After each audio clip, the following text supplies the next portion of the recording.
Hello, everyone, and welcome to the National Sim Racing Association Stay Tuned Sports Podcast Truck Series here on 3Y Television. Tonight, we are at Las Vegas Motor Speedway for the Doug Milliner's Underwear Emporium 200 at this mile-and-a-half racetrack, 134 laps in the books here in Sin City. I'm Peter Short, and joining me alongside all night long is Drew Eisenman. Drew, great to have you back up here in the booth here tonight. But Las Vegas, a very, very fast track, especially in these trucks, almost flat out, at least early in the run. We'll see some lifting, I'm sure, before the end of the run is complete.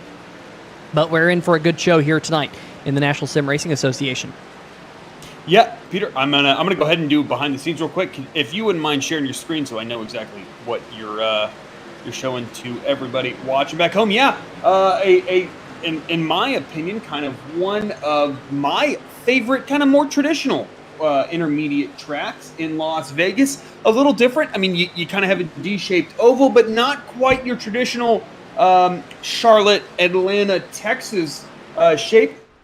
A little less banking through the corners, and that makes it a little bit more of a challenge and not quite as harsh of a front stretch. So I think it's going to be a lot of close racing here tonight. In practice, Nick Kessler, some outstanding times produced by that number 88 machine, a full 10th and change ahead of John Cannizzaro. But Peter, I'm expecting some close racing here with these trucks because we know at these 1.5s, it's almost, I mean, a semi-super speedway, not a whole lot of lifting and a lot of close lap times.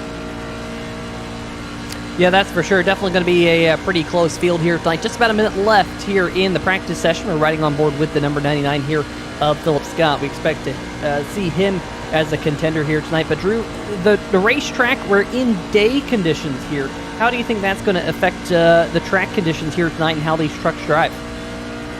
Yeah, I mean, I would say overall less grip. We're looking at 82 degrees ambient, 112 track temp. Not too hot, especially for Las Vegas, right? Sometimes that track temp gets really high up there considering the harshness that is that Nevada sun. I mean, it's the same sun, just in Nevada, right? There's only one sun. But, yeah, I mean, there's just going to be a premium as far as traction is concerned. I mean, we kind of saw that last night with the Beer Street Journal Grand National Series at Richmond, a much different track, but I think the same problem. It's going to be how much can you save that right front? How much can you get that vehicle to turn off the right rear? The guy who can do that is the guy that's going to succeed on the long runs. And unlike, I think, Richmond, Peter, we're going to see some long runs here tonight at Las Vegas. Yeah, I think so as well. But we have to figure out who is going to be the CraigSetupShop.co.uk poll award winner here as we move into the CraigSetupShop.co.uk poll shootout. Really cool to have them on board here in the National Sim Racing Association as the sponsor of the poll shootout that we have here in this particular series. And Drew, great place to go for all your iRacing setups. You can get a monthly subscription, kind of a 3-month-long subscription. You can even go for the year subscription to get all of their setups. Whatever series you might be running, just go check out their website, and you can pick up some of their setups, some of the best in the business, that is for sure.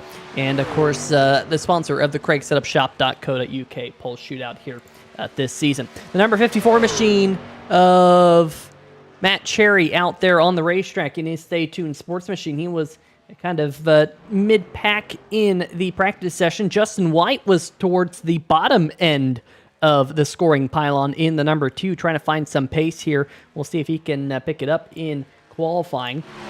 Joshua Sobel, Drew, running the paint scheme that we saw him win with the best paint scheme last week here on the channel. So Sobel here sporting that number 57 Iron Maiden scheme here again. Great looking scheme, and he is going to currently sit second on the board group. Wow. We already got a Garrett in. Peter, it's 8:02 and OU still sucks, and apparently my name is Garrett Gleason. Just kidding. It's not. It's Drew Eisman. It's okay because hey, I caught myself this time. You did. But it is on YouTube, so the folks can go back and watch it. There is video evidence of that. But to the fairness of any Sooners watching, UT's not particularly good. Hey, Peter, my last home game as a UT undergrad, we lost to Kansas. So there's that. Yeah. That's how I feel about that. But John Canizar right now, provisionally quickest, but quite a few trucks still putting in fast laps. Yeah, Canizar with a 31.07 is the fastest of all right now, about 400ths faster than Philip Scott. Remember, I mentioned that he would be one driver to watch out for. Jeff Price just put his number 14 up inside the top 10 in 6th. Nathan Maurer in the 971 just put his 971 up inside the top 10 in 7th. Just waiting to see if we got any more drivers out there on the racetrack. Looks like we do. Here is Jordan Schepler, the number 13 machine, as he works his way off into turn number 1, currently 19th on the board. Going to have a big second lap here as he's trying to avoid the hard luck train in the hard luck number 13 Silverado, coming into turn number 3 and 4, trying to get as close as he can down to that white line.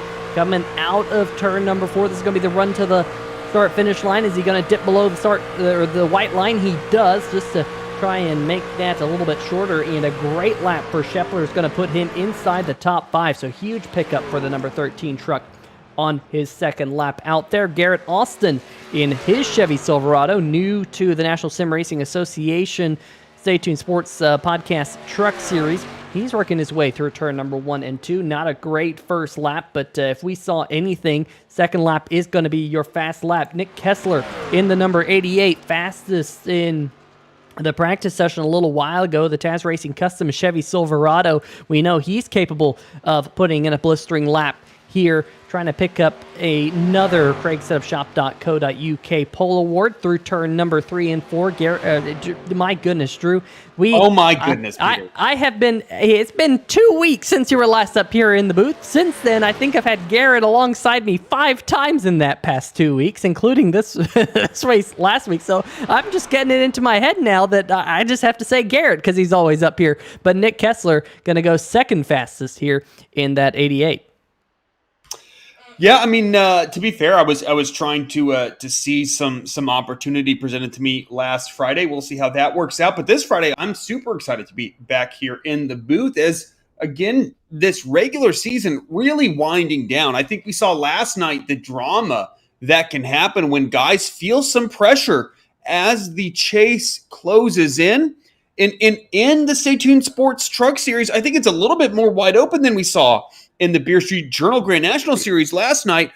Philip Scott, who is up there right now in qualifying times, currently P3. Nathan Maurer as well is in the top 10. Matt Cherry, we've seen a ton of speed. And Peter, I think we are just going into the warm-up time. So right now, well, not right now. I mean, he is the pole sitter. John Canizaro won the pole, but a bunch of those guys right on the cusp of that chase cutoff line are right there together, and I think that's going to produce quite a bit of drama here tonight. Yeah, and also we have to mention, not only is John Canizaro tonight's CraigSetupShop.co.uk pole award winner, he is also going to, as it looks like we've just jumped on over into the race session, he's also eligible for the Becoming Dr. Mashburn Podcast Challenge. If you have not checked out the Becoming Dr. Mashburn podcast yet, make sure you go do so.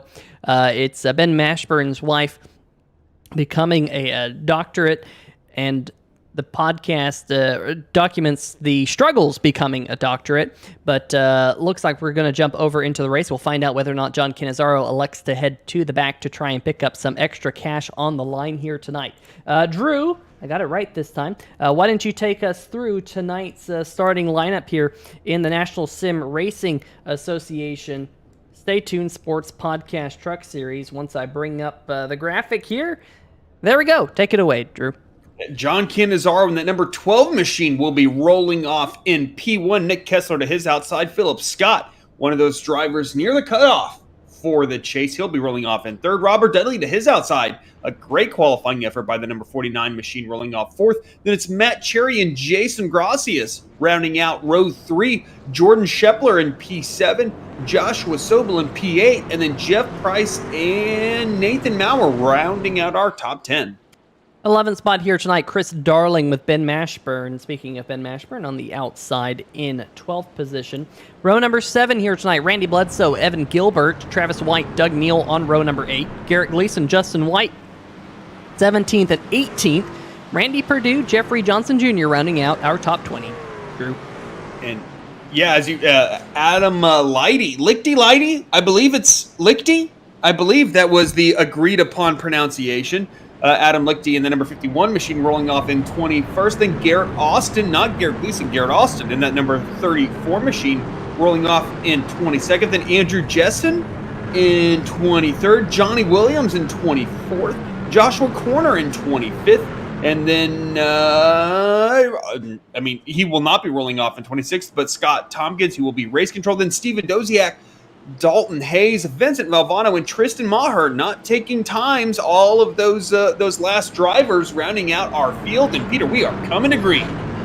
We are indeed coming to the green flag. Green flag is in the flagman's hand here tonight, getting set to go all the way. 134 laps on hand here in the Stay Tuned Sports Podcast Truck Series.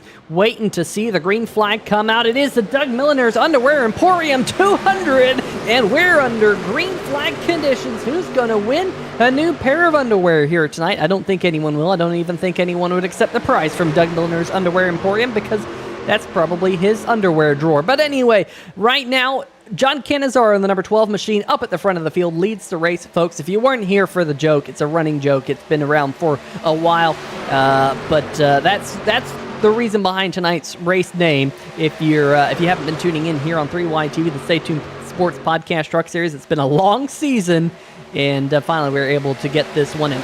Nick Kessler side-by-side with the number 13 machine. However, side-by-side battle for the race lead between Philip Scott and John Canizaro. And Drew, looks like Philip Scott already getting the National Ninja League machine out front.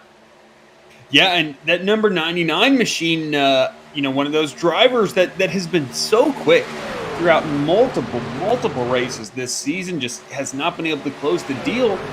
And with this championship format, that kind of places you at a bit of a precarious situation. And I think that Philip Scott, especially given last night the speed that he had at Richmond in the Beer Street Journal Grand National Series, I think, he finished, I believe, second, if I'm not mistaken, the end of my races. Chaotic. I don't really know where everyone finished, but I know that 99 ran well, and I know he's looking to follow up with a good run here tonight, as well as now looking at Chris Darling, Nick Kessler, and that number 81 machine of Randy Bledsoe, all racing really hard right there, right at the tail end of the top 10, basically battling for the tail end of the top 10 with Josh Shovel, Chris Darling, Randy Bledsoe, Nick Kessler, all right in a pack right there. And that is basically what we can expect on the short ones, at the very least, here in Las Vegas with these trucks, because it is basically a restrictor plate-ish super speedway track for the first few laps after a restart. These guys are going to be absolutely flat out. As I think is kind of NASCAR's dream, given their recent policy decisions as far as packages are concerned. But Peter, I mean, it certainly produces exciting racing for the viewers. Sometimes for the drivers, it can be a little frustrating as they feel like they make a little bit less of a difference. But Doug Neal in that number 77 machine, of course, always have a soft spot in my heart for anyone running the 777 going on, and some good racing going throughout the field. Up front, good racing through the middle of the pack, good racing towards the tail end, good racing is that number 14 machine of Jeff Price right there, just behind Randy Bledsoe, and that is for 10th position, Peter. So right there at the tail end of the top 10, a little bit of a gap forming between 10th and 11th position. Yeah, a little bit of a gap back here between Jeff Price and Nick Kessler. Kessler has been falling back a little bit since he dropped the green flag. Also, tonight's CraigSetupShop.co.uk Pole Award winner, John Canizaro, there he is in that number 12. We'll bring up the graphic there to show that he did win that CraigSetupShop.co.uk Pole Position Award. But Canizaro sliding back here, now under fire from the number 13 of Jordan Shepler, looking to his inside. Matt Cherry, Drew, who always is good on these mile-and-a-half racetracks. I mean, going back to, Atlanta Motor Speedway, we've seen Matt Cherry be very quick there before. He's now bearing down on the back bumper of the number 99 Ford F-150. Let's see if we can look out back. There you go, and you can see the entire field back there here tonight at the Las Vegas Motor Speedway. A good field of trucks, 30 trucks taking the green, 29 trucks, taking the green flag, I do believe, here tonight. I take that back. Tristan Maher also did not take the green flag with Scott Tompkins, the out-of-race official. So not sure what happened to Tristan Maher, but Matt Cherry, he's going to get underneath the number 99 machine, get himself up to the front, winner of a couple of races so far in the National Sim Racing Association this season. Cherry's always one that you have to watch out for, Drew. He's very, very quick.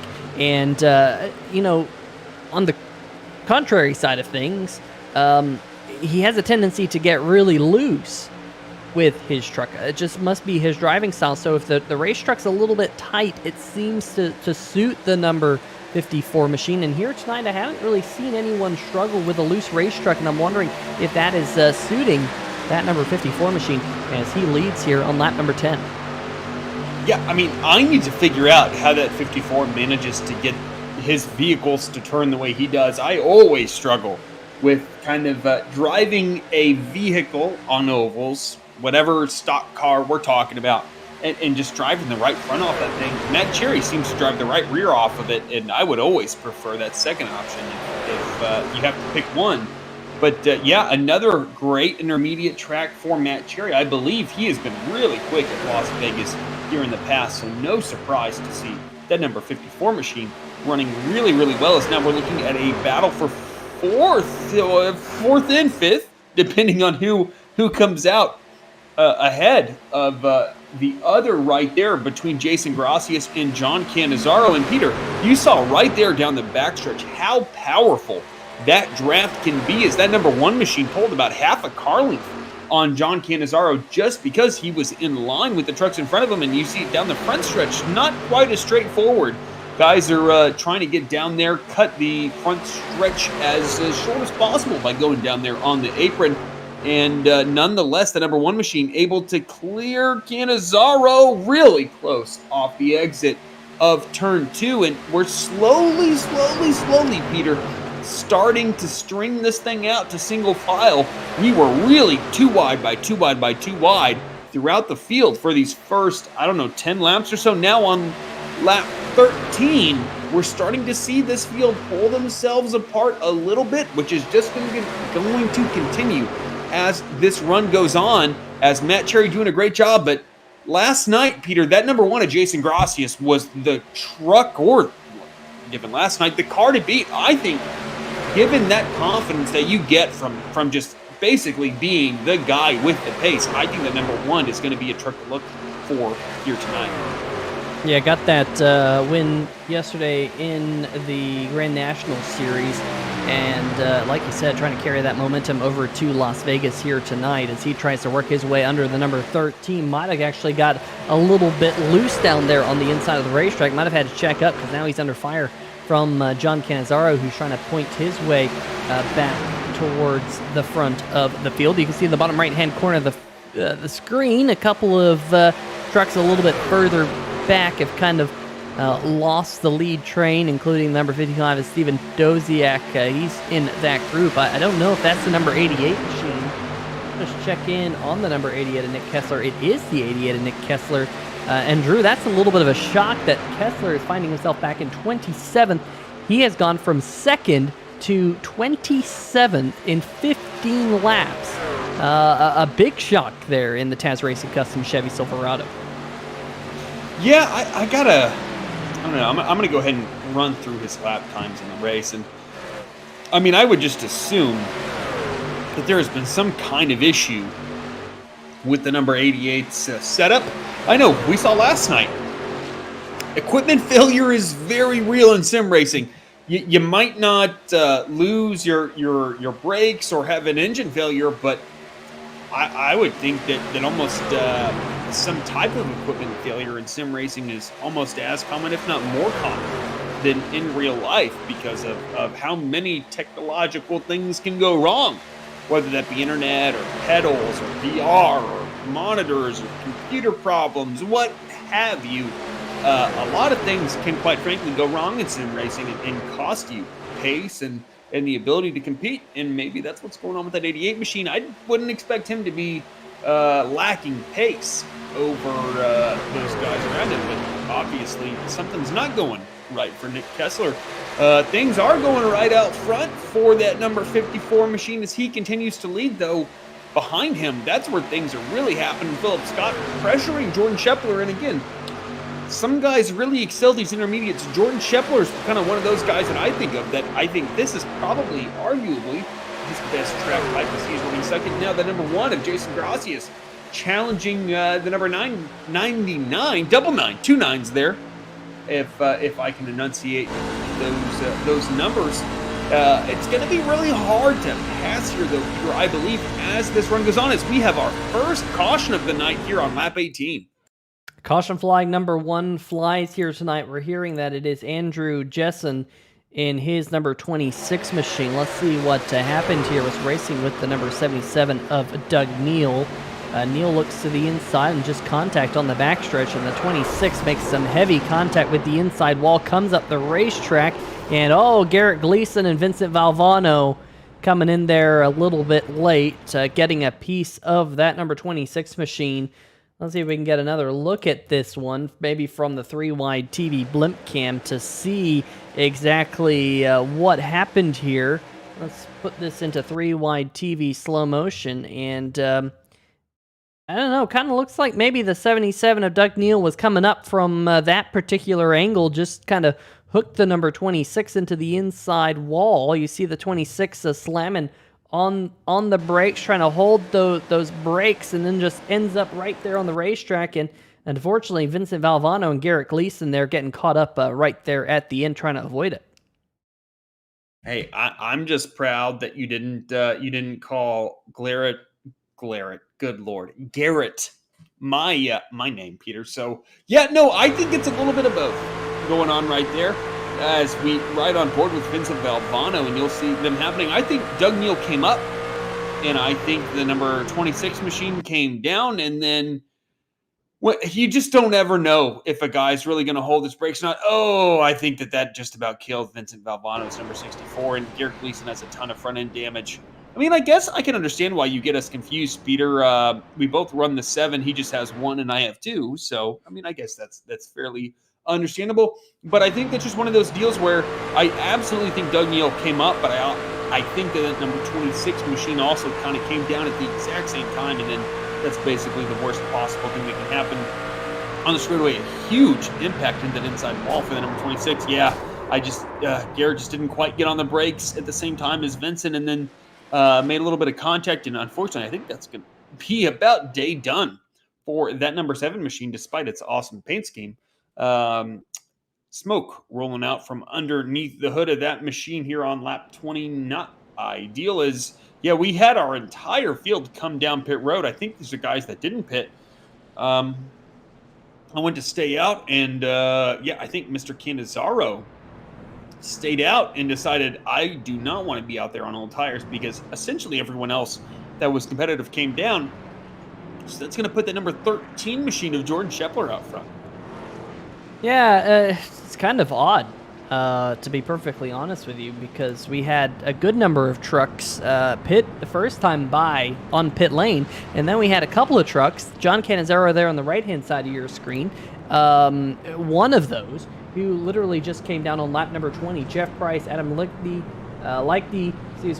Justin White, Nick Kessler, Evan Gilbert, they all came down on lap number 20, so I'm not sure why they decided to stay out for that one extra lap, or whether maybe pit lane was closed when they went by and they were ahead of pit lane. Maybe they weren't paying attention.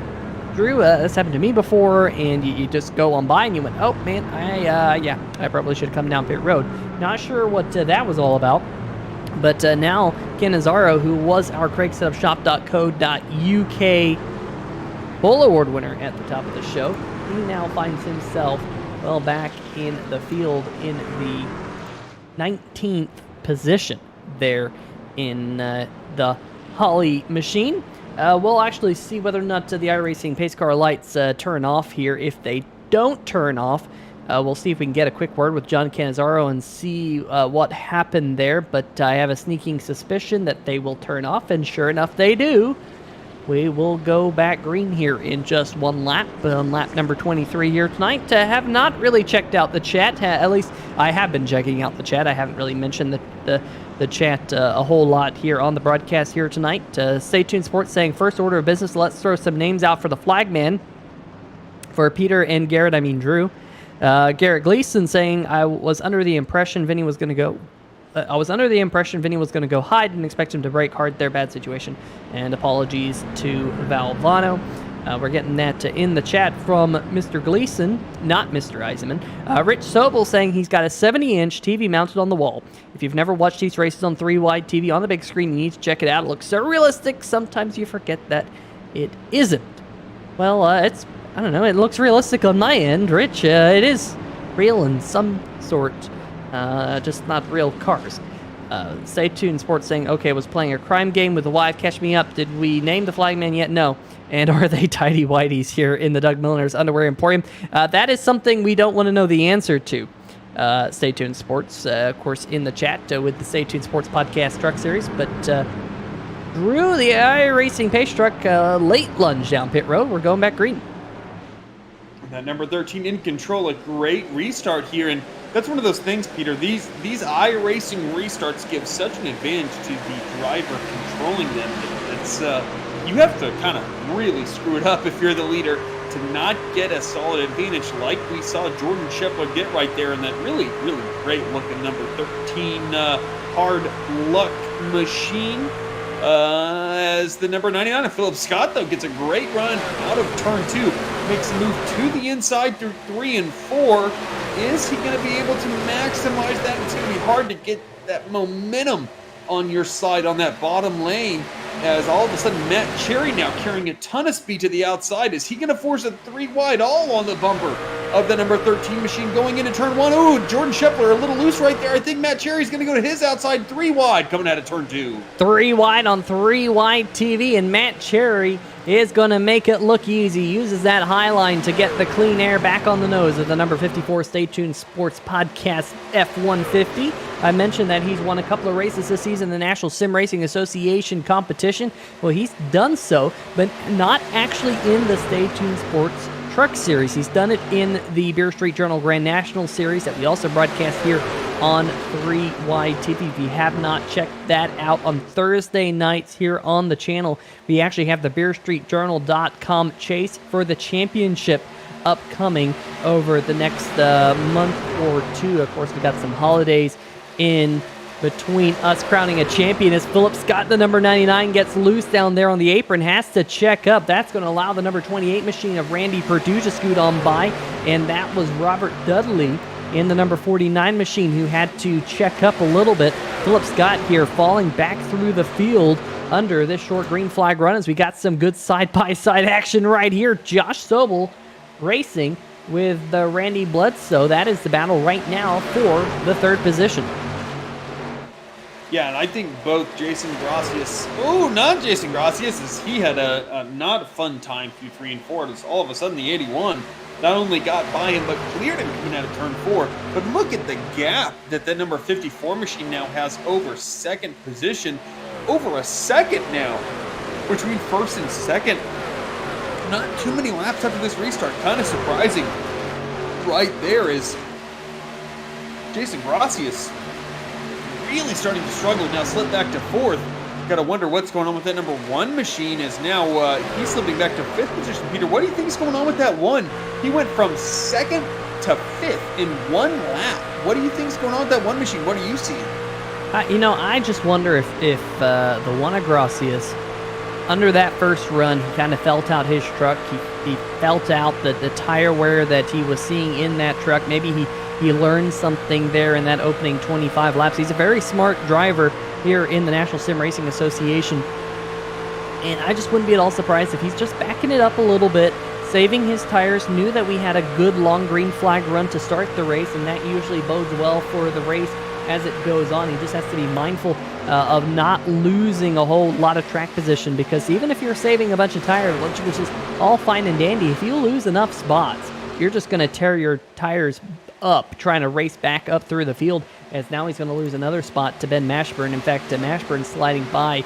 And I think the fact that Gracias made that pass, or let Mashburn make that pass so easy there, Drew, kind of speaks to that point, that I think he's just saving tires on the number 1 Silverado. We shall see as this run goes on. Side-by-side action just inside the top 10 here. Evan Gilbert and the number 49 machine of Robert Dudley side-by-side get that spot to the number 60 as they race their way down the Nellis straightaway. Of course, the Nellis Air Force Base not all too far away from the Las Vegas Motor Speedway. They're just off the backstretches. We have a little bit of 3-wide action right here. Maybe Dalton Hayes on the inside. Travis White in the mix there, and Jordan Shepler in that number 13 truck. Drew, I don't know about Jordan Shepler. He was one of those who was up there at the front of the field. Now he's fallen well back to the back of the pack. We saw it happen to Nick Kessler on the first run. Now Jordan Shepler sliding back through the field. It's a kind of a shock to see this. We know what happened to John Cannizzaro. Well, we don't actually know what happened to John Cannizzaro. We don't know why he pitted 1 lap later than everyone else, but that's what put him back deep in the field. He's got himself back to 16th position, so that's the good news for Cannizzaro, but he's got a long way to go. As you can see, this field is racing in kind of pockets right now, and they're racing fairly hard as we continue to click these laps on by here in the Stay Tuned Sports Podcast. Doug Milliner's Underwear Emporium 200 at Las Vegas is one truck in the wall back there. Not 100% sure who that was. It was, I believe, the number 34 of Garrett Austin. There is the number 34 truck running right behind the 55 of Steven Doziak Jr. And Drew, you saw all those trucks react to that number 34 smacking the wall. They all tried to scatter to avoid him, as we have one truck there having some connection issues right in front of Steven Doziak Jr. I believe that's Joshua Corner, who is having problems there in corners, turn number 1 and 2. Yeah, Peter, I've noticed a trend of a couple trucks having some really long and short numbers, if that makes sense. The 34 amongst them, and I gotta wonder if some gravitational effects between those numbers and other trucks is causing those trucks to having issues, because several of them have thus far. But a guy not having issues, I mean, maybe had some issues last night that I'm not going to talk too much about, is that number 11 machine of Chris Darling in P3 applying some pressure to Randy Bledsoe. Peter, we have 2 Randys in the top 4. Half of the top 4 consists of Randys. Yeah, and that is a remarkable statistic. Yeah, and they are teammates as well. They run together here in the National Sim Racing Association in R&R Motorsports. And you can probably guess what the R and the R stand for. Definitely not the R&R that most people talk about, but this one is the Randy and Randy Motorsports, and they're both performing really well here tonight as we are working lap number 36, just about at the quarter race distance here tonight in Doug Milliner's Underwear Emporium 200. So 50 miles are in the books here at Las Vegas Motor Speedway. Just checking to see if there are any good battles in the field. There's this group here, Drew. We saw a couple of these trucks almost 3 wide about 10 laps or so ago, I'd say. But Travis White leads Jordan Shepard, Dalton Hayes, John Cannizzaro Jr. in the mix, as well as Jeffrey Johnson Jr. This is battle for position amongst these drivers. You can see right there, bottom right-hand corner of your screen, it's the battle for 12th, encapsulating these 5 trucks that you see right there on the middle of your screen. Then a little bit further back, there's Steven Doziak Jr. leading another small group of trucks. But some good action here, good racing here at this 1.5-mile racetrack. As Jordan Shepler and Travis White there getting a little close out of turn number 4. Yeah, certainly close racing persisting here at Las Vegas. No real surprise, but Matt Cherry has been the driver that no matter what's been going on behind him, he has been able to keep that number 54 machine out front as Randy Bledsoe and Chris Darling continue to battle. Now the number 13 of Jordan Shepler battling Travis White and John Cannizzaro back here for the 12th position. And Peter, you know, we questioned what that number 12 machine was doing, but making his way up through the field is Mr. Cannizzaro.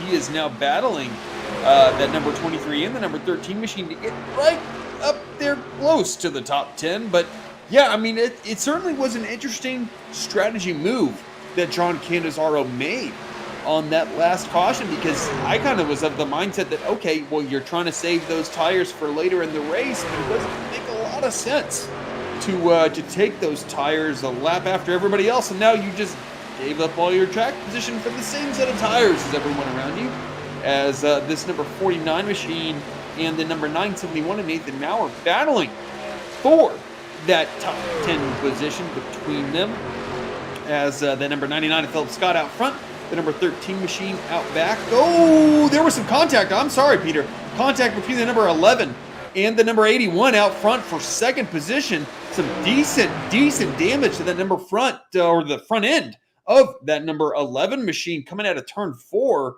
and some interesting stuff going on right there. Now let's catch that here on the 3-wide TV replays. The 81 got loose and the number 11 nowhere to go but into the back of that truck.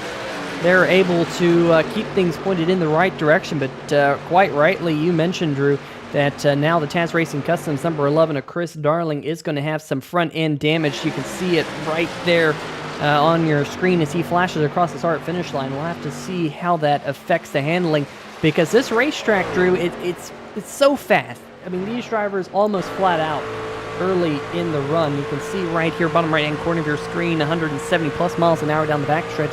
This is a downforce track. You can't have a bigger downforce track than this one.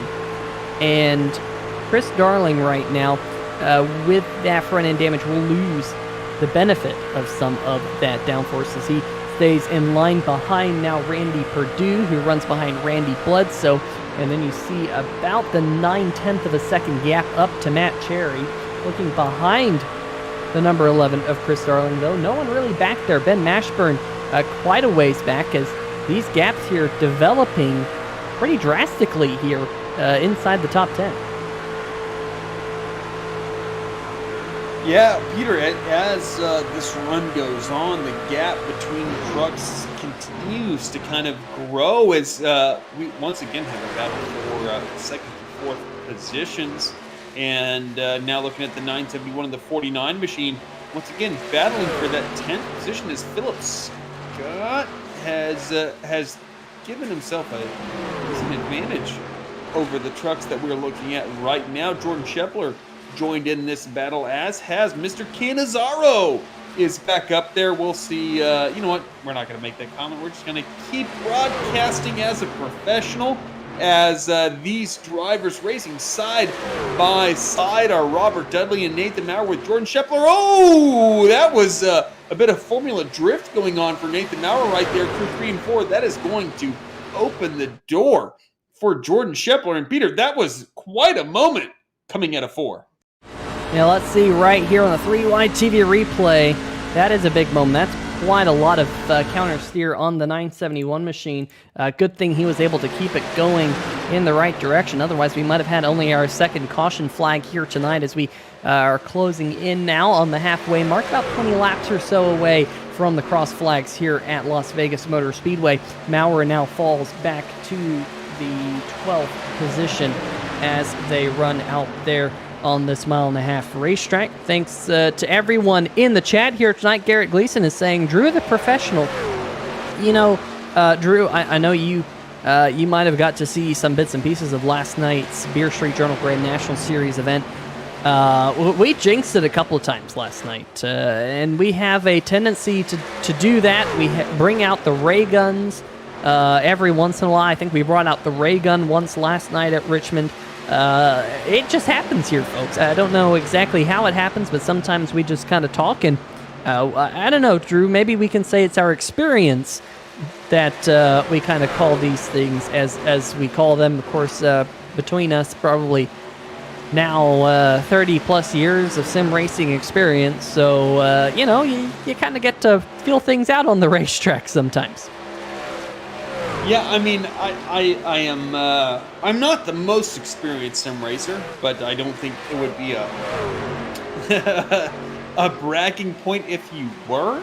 I certainly have been sim racing since 2006.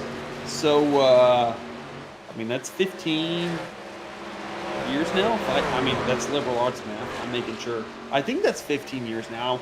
I mean, I am in my third decade, so that's approximately half my lifetime that I've been sim racing. So, yeah, I mean, you see a lot when you sim race, I think, as much as both of us have, Peter, and stuff still manages to surprise us, as, quite frankly, really surprised me going into turn one of the last lap last night, maybe involving the truck that we're focusing on right now. But Chris Darling doing a really, really good job despite that front end damage of recovering, and running in third position is John Canizaro, and the number 13 of Jordan Shepler battling right here on lap 50 is, ooh, Peter, we have some guys doing some pit strategy right here coming on to pit road. Nathan Maurer and that number, I believe, the 49 machine coming on to pit road right there. Robert Dudley, Nathan Maurer on pit road, trying to maybe do the undercut, an old Formula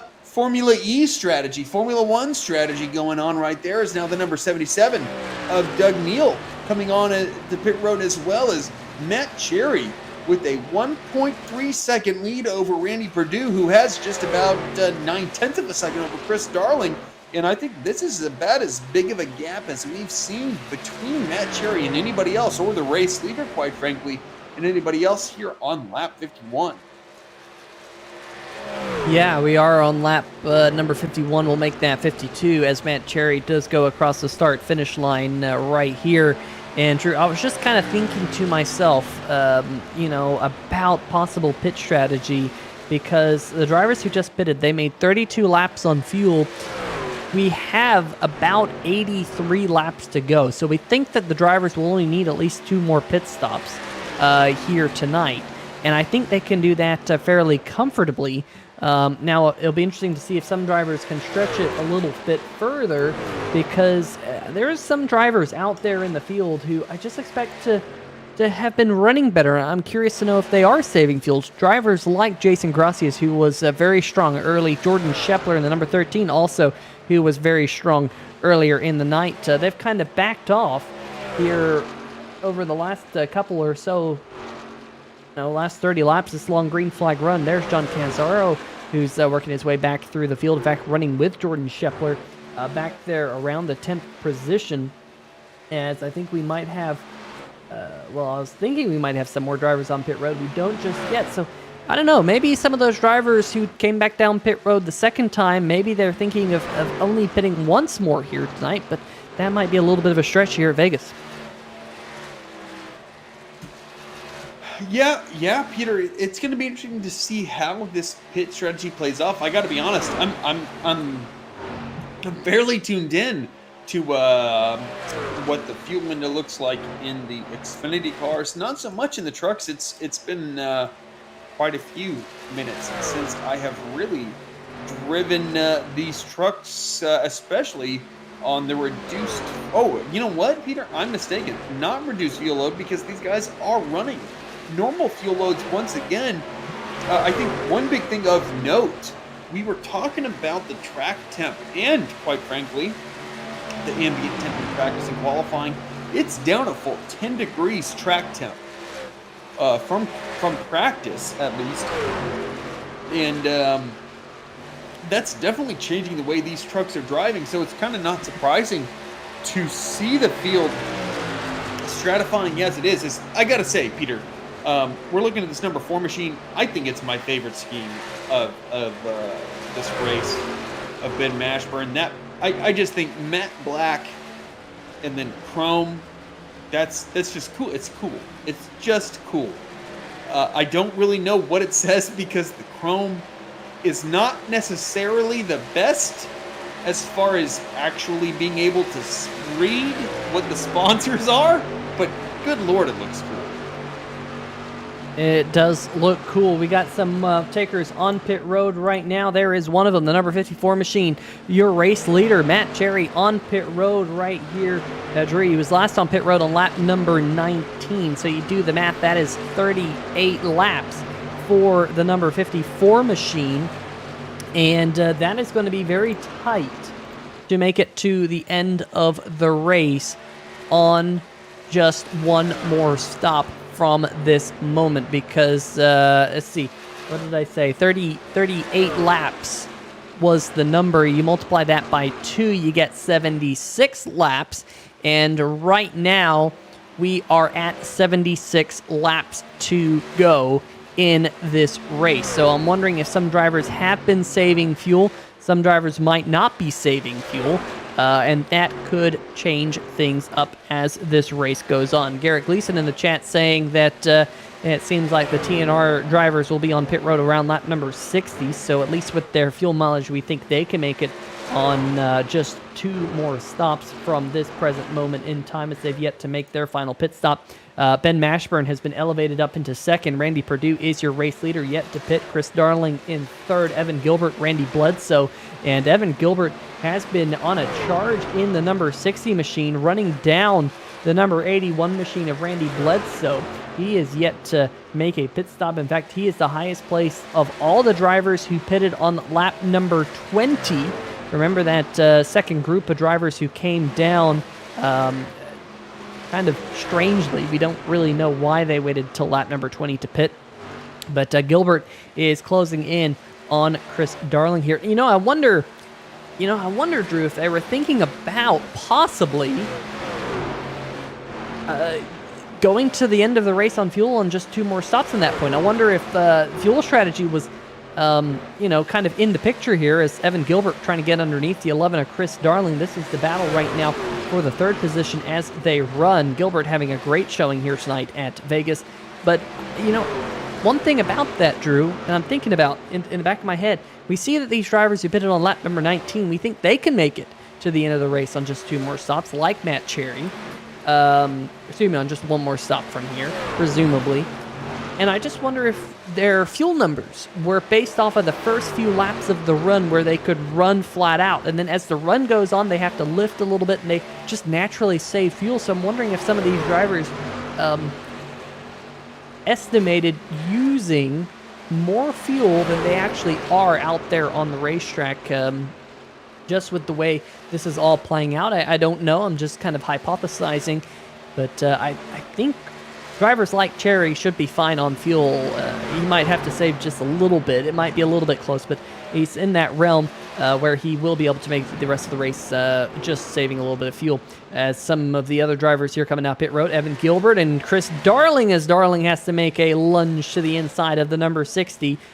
These 2 drivers will find their pit box. We'll make sure that Chris Darling gets nestled into his pit box nice and neatly, because that doesn't always happen. So no pressure here, Chris. We're all watching you on 3 Wide TV, and I think you did it that time, Drew. Sure sounds like a kazoo there in the far distance is going off, as Mr. Darling didn't mess up his pit stop rather. But I gotta say, I should not comment on pit strategy, as I have not been the shining example of what to do as far as pit strategy is concerned in the races that I have run here on 3 Wide TV. But it's kind of easy to say, based on these outside observations, what you think is and is not. Ooh, the 69 into the outside wall through 1 and 2, and coming down on the backstretch of Johnny Williams having some problems. That's what happens when you click on focus on crashes on the iRacing software. Looks like he is getting back going, though with no real dramas. Hopefully, Peter, I mean, just to be honest, I always root for no dramas. I want to see this race play out as organically as possible with no outside influences. Is I tell you what, Johnny Williams running that high lane, trying to make it work in the number 69 machine. But it's going to be interesting to see how all of this pit strategy plays out. Yeah, I mean, if it goes green from here, it looks like that 54 machine might be in good shape, but it just takes a mistimed caution for that well-laid plan to all of a sudden be thrown into chaos is, quite frankly, Peter, only time will tell. Yeah, we have the possibility of our leader coming down pit road here very shortly, as the number 25 of Randy Perdue is your race leader. Ben Mashburn, however, is running him down in the number 4 machine. This could be a battle for the race lead before they make their second pit stop of the night. Do you want to make mention of a couple of drivers having pit road issues, pit road speeding violations for the number 69 machine of Johnny Williams here tonight, as well as Garrett Austin. Austin in the number 34 had a extended stay on pit road, as did Johnny Williams.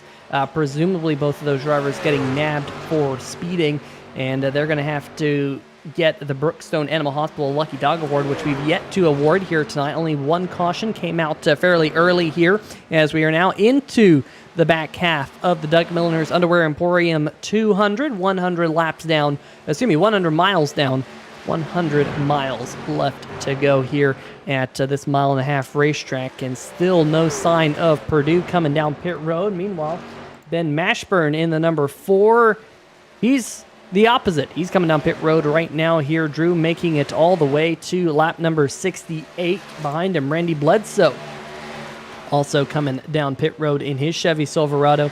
He had some contact with the number 11 of Chris Darling, kind of roughed up the back end of that 81 Chevy, and I'm just wondering how that's affecting his pace. You could see that he definitely didn't have a whole lot of pace late in the run, but he's in his pit box, will put on some fresh Goodyear tires, and he will be out there lightning quick. That will give potentially the race lead to the 55 of Steven Doziak if he can come around and pass Randy Perdue while Perdue is in his pit box. Doziak has yet to make his second pit stop of the night, although, as I say that, it looks like yes, he is able to get on by.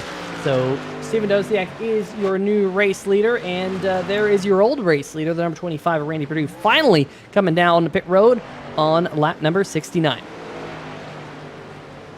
And closing in on halfway in this race, as it certainly has a long green flag run field. The question is, can Mr. Doziak grab this lead as far as the lap's concerned? Is the number 2 machine of Justin White is right behind him, coming onto pit road. A little bit of drama there for the number 2 machine.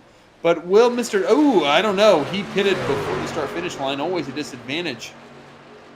As I think Mr. Matt Cherry is, in fact, our on-track race leader with Peter, a 6.8 second lead on Jason Gracia. Philip Scott, another further 3 seconds behind Jason Gracias. And good Lord, is is this Formula One? What are we doing? Massive gaps between first, second, and third.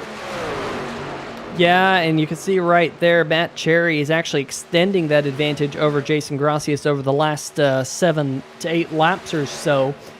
Cherry pitted on lap number 56. Gracias pitted on lap number 57. You can see Cherry now navigating past the lap traffic of Doug Neal and also Jeffrey Johnson Jr. in his number 33 truck. But that gap from first to second is growing.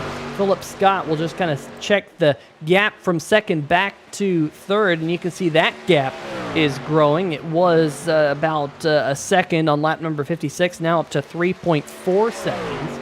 Meanwhile, back behind Philip Scott, he's now extending his advantage over Nathan Maurer. That gap has gone from about 0.3 up to a full second.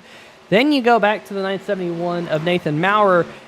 the first time we see the opposite trend where Nathan Maurer is being caught by Evan Gilbert, who in that number 60 F-150 has been having one heck of a run here tonight. Gilbert going to go side by side with the 971 machine here, and he's going to move up into, believe it or not, the 4th position. So good run for the number 60 here of Gilbert, as the 11 of Darling is also able to get past the 971. So these two drivers both pitted on lap number 62 here tonight, but lots of different tire strategies out there on the racetrack. A couple of drivers have been out there for now near on 20 laps. I mean, your leader, Matt Cherry, pitted on lap number 56. We're now working lap number 75. And then we have a couple drivers who literally just pitted 5 laps ago. So that's going to lead to a lot of different tire strategies out there, and different trucks of different paces, as now Evan Gilbert going to look to the inside of Philip Scott and move Gilbert up to 3rd. Yeah, Peter, I got to say, I just don't think we've seen our last caution. I don't know how many cautions that there will be, but I don't think we've seen our last one. I might be wrong. God knows I have managed to cost myself more races than I have won on strategy in NSRA, but I it's got a feeling that something kind of wonky is going to happen towards the tail end of the second half of this race, and I think that it's going to be kind of important as far as tire availability is concerned. I like the guys that aren't competing for the race win, that have stayed out a little bit longer. I mean, to me, if you're not competing for the race win, why not maybe take advantage of a potential caution and stay out longer? I like that strategy. We'll see if it pays off for guys like Ben Mashburn amongst others. I mean, Matt Cherry certainly is doing a fantastic job right now. Is the gap between first and second closing a little bit, but not by enough, quite honestly, between Jason Grosskis and Matt Cherry in first and second. Evan Gilbert, though, what a run that number 60 truck is having. And Peter, we got a replay queuing up. What are we looking at? We're looking at the number 69 machine of Johnny Williams. You were just talking about possibly another caution flag. Well, Johnny Williams smacked the turn for wall and did a little bit of lawn mowing here on the inside of the racetrack. They're going over the Legends Oval, able to keep it under his control, however, and keep on rolling out there on the racetrack. And now we're hearing Johnny Williams has come down pit road for an unscheduled pit stop to get some of that damage fixed on his number 69. Master Millwright on the hood of that truck this week. A little bit of a new look to Williams's machine here in the Stay Tuned Sports Podcast Truck Series. Doug Milliner's Underwear Emporium 200. And I just hate the fact that Doug Milliner is not even in the race here tonight. So, Doug, hopefully you are having a good night wherever you are. Meanwhile, look at this. Nick Kessler in the middle of 3 wide. Nathan Maurer on the outside. The number 25 of Randy Perdue, who just came down pit road on lap number 69. He's on the inside. Ben Mashburn in the number 4. He pitted on lap number 68. This is a tussle between a couple of trucks, the 25 and the 4 on fresh tires. And then Nick Kessler, who pitted on lap number 56, 13 laps before Randy Perdue.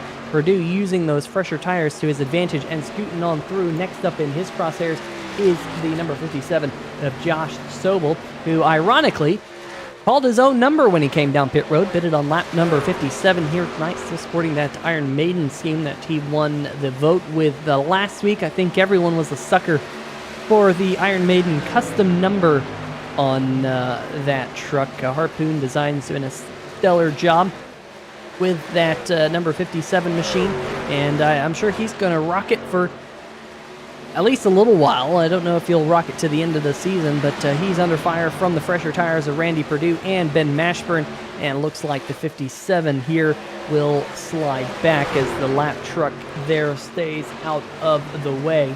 That is Andrew Jessen in the number 26, who is in the 26th position right now, involved in the only caution flag that we have had that is falling here in the opening 120 miles of this 200-mile event. And that is your race leader right there to the inside of Jeffrey Johnson Jr.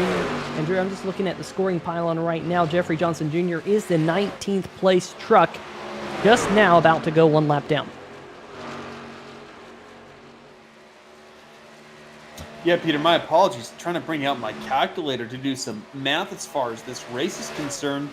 But Matt Cherry, he had over a 7-second lead once these pit stop cycles kind of came to fruition.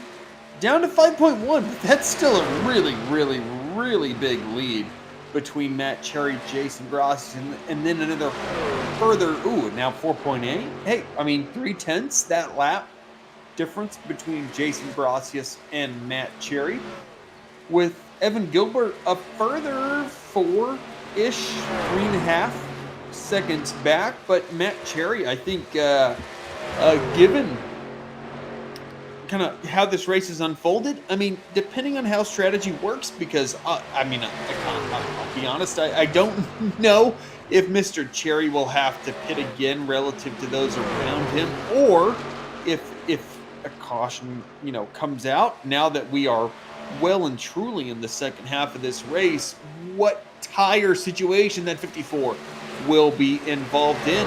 But again, I like the guy. Like, if you're not competing for a race win, why mirror what the race leader is doing? Because if you do what he's doing and you're behind him, you're not going to win. And sometimes when you're the race leader, you can outthink yourself, as, tends to happen sometimes. But I think if you are not the race leader, then you got to just figure out what else to do. Because you can't do that, because that guy's going to win, the guy who's 4.7 seconds in front of second position, as is Matt Cherry here on lap 86, coming to lap 87 right there as he passes that number 55 machine of Steven Doziak Jr. And Peter, now 18 trucks in the lead lap, a big field here tonight at Las Vegas, as the regular season well and truly winding down in the NSRA Stay Tuned Sports Podcast Truck Series. And Mr. Matt Cherry doing a fantastic job in ensuring that, that was a little closer, based on our perspective, than I would love if I were Matt Cherry. But as this regular season winds down, Peter, those guys outside of the chase, pressure continuing to increase on Matt Cherry's taking some big risks. I apologize. I keep meaning to throw it to you, Peter, but man, Matt Cherry certainly never lacks for aggression. No, he does not, and we expect to see Cherry on pit road here probably in about 7 to 8 laps, I would think, from this moment in time. That should get him into the window where we have about 40 or so laps left in this race. Of course, 40 laps is only 60 miles here, and these trucks have the tank capacity to make it 60 miles, that is for sure.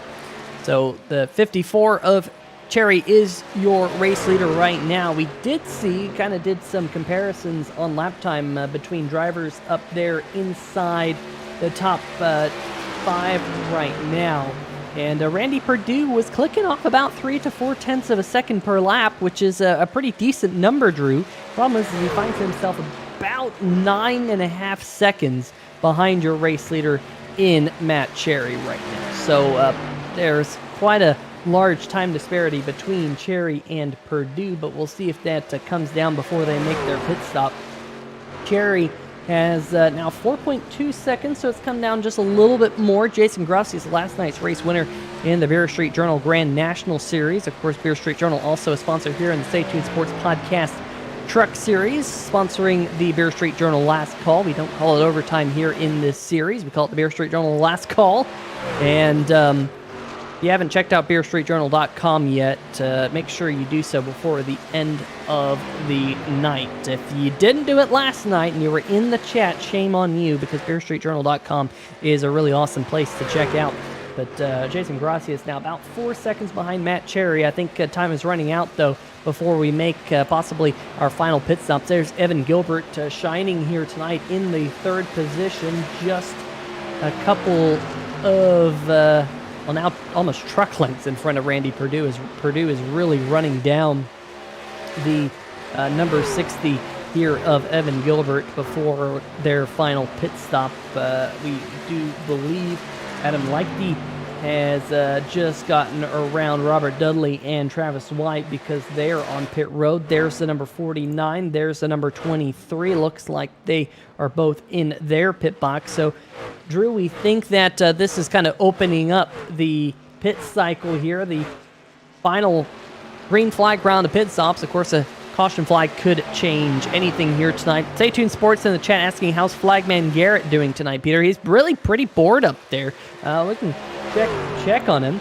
There he is there on the left-hand side of the screen above the Richard Petty driving experience flag stand, and got that green flag in hand. I mean, he's ready. Drew, I think if the caution flag was to come out, but no caution flags now for a good 75 laps or so. Yeah, I mean, I'm just glad to see that he's moving around and still breathing. I mean, staying stationary like that in a standing position can be quite trying. I think sometimes people underappreciate that as somebody who is at one point in their life very used to standing in one particular spot, not moving a whole lot for a long period of time. Cannot be a whole lot of fun. As number 4, Ben Mashburn, actually the driver I was focused on. I gotta say, I love that scheme. I love that scheme. I don't know, it's really cool. A bunch of music notes. Again, Pioneer kinda. I don't really know what it's couch. Pioneer couch. I believe. I think it's Pioneer Coach. I think. Okay. We had this discussion last week on the channel because he ran it last week too, and we're like, is that a U or is that an A? And I think it's Pioneer Coach. Pioneer Coach. I think. I don't know. Maybe Ben Mashburn or someone can confirm in the chat, but I think it's Pioneer Coach. Stay tuned Sports saying yes, it is. So meanwhile, we got this battle between the 12 and the 13 of Cannizzaro and Jordan Shepler, as these tires on both of these trucks probably screaming, ready to come down pit road and get their final set. Chris Darling came down pit road as well in the number 11. And Drew, we're talking about Matt Cherry needing to come down to make his final pit stop. It's the money stop. He has to come in, can't make any mistakes. He's got a fairly sizable lead, although I'm starting to see a little bit of left rear damage. It looks like there's just a slight little kink behind that left rear tire. Hopefully that doesn't affect the pace of that 54 truck. But when he comes down pit road here, Drew, he's going to have to be on the money if he's going to want to have an opportunity to not throw away this race here tonight. Yeah, and it's always easier said than done.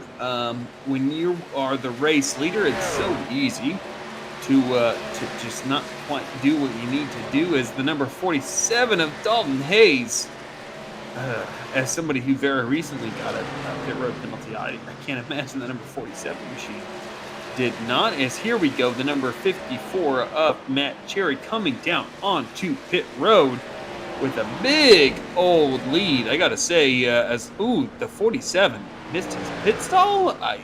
That was an odd looking screenshot right there. As Ben Mashburn, Nathan Mao are now flashing in front of our screens.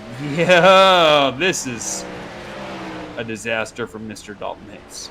Hometown Jacksonville, unknown state. It might be Florida. It might be North Carolina. Who knows? You got to add that state abbreviation to the end of the city. There's a lot of cities and a lot of states that have the same names. But Mr. Randy Purdue has the same name as another Mr. Randy X last name. But the number 25 machine currently leading out front with the fellow Randy in second position. Not too far behind him. I mean, not too far, 9 seconds. As that number 51 machine of Adam Lichty, I believe I pronounced that correctly, as that Mr. Adam was able to correct. Ooh, just a little short in his spit box. As Peter,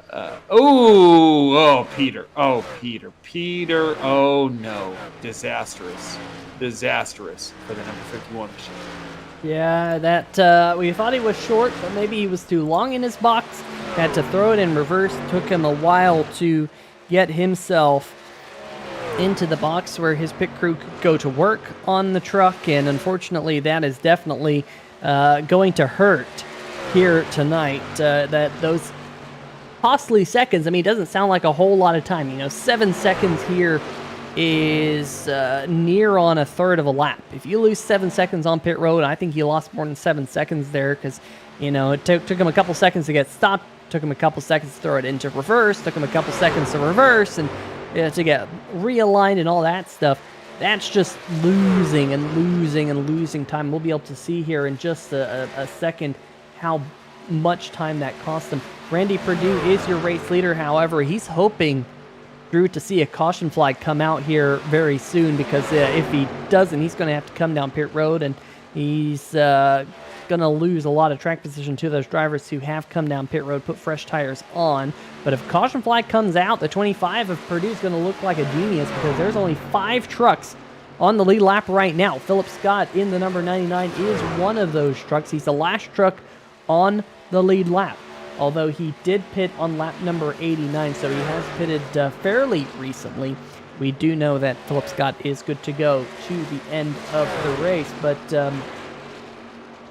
Drew, something happened to Matt Cherry in the number 54 truck. I'm just looking up at the scoring pylon, and the 54 of Cherry must have had something similar happen to him that we just saw happen to the 51 machine of Lecty. Let's see if we can go back here and figure out what happened to Matt Cherry on pit road. Was your race leader. We talk about the money stop here in the channel. Slid through his pit box there just a little bit. Took him a while to get it into reverse. And nope, still not in your box. Still not in your box. Finally finding his pit box. Extremely costly. You have to think he was thrown off there by the number 13 of Jordan Scheffler. And all of a sudden, I mean, we talked about getting your money stopped. Perfectly right. It didn't happen there. And now Cherry's behind the 8 ball. Yeah, I mean, when you said the 99's good to go to the end, and he's ahead of Matt Cherry, I was like, okay, well then what happened to the number 54? And I think we just saw what happened. iRacing is really unforgiving with that stuff, as far as too far right, too far left, too far forward, too far back. It's less forgiving than real life, that's for sure. And I think, unfortunately, the number 54 kind of felt the brunt of how unforgiving it can be, as he is looking to pass Matt Kessler. Now, this is 4th position, but unfortunately, it's for 8th position between the number 54 machine and the number 88 machine, as Matt Cherry is now behind a lot of guys that actually pitted after him, as you can see here. The number 9 machine in his pit stop, 52 seconds was that lap that he was on pit road, compared to guys like Ben Mashburn, 45.9. Now, granted, Mashburn's in lap because of where pit stalls are, accelerating in and out of pit boxes and whatnot, a little bit longer, but I think it's very clear. Oh, 3 wide, the 25! Sideways through 1 and 2. I can't believe the 25 saved it right there. I would certainly not be happy if I was the race leader, by the way, Peter, of Randy Perdue, the number 54, giving no quarter to Randy Perdue, as dead sideways through turns 1 and 2 was Matt Cherry. And yeah, I just got to say, when you're on worn tires, you're kind of at the mercy of the guys around you. And again, Matt Cherry is not a guy to shy away from aggressiveness, but I just don't agree with that move if you're the 54, when the 25 is kind of at your whim and at your mercy. But 26 laps to go. Why is this 25 not coming down pit road? Well, he just wants to see a caution flag come out, because if the caution flag comes out right now, granted he was almost the caution flag, wasn't he there, Drew? If a caution flag comes out, you would be the race leader, and we'd expect most everyone else to come down pit road He still only got, 10 trucks on the lead lap. So even if those other trucks didn't come down pit road, he'd only fall back as far as 10th, although here comes another couple of trucks to unlap themselves. Maybe now the 25 kind of showing the bottom side of the racetrack. Maybe he's going to come down pit road this time. We'll wait and see. No, stays out there. So, nope. There it is. There's the caution flag he was hoping for. And Drew, now things completely change because he's going to be the race leader.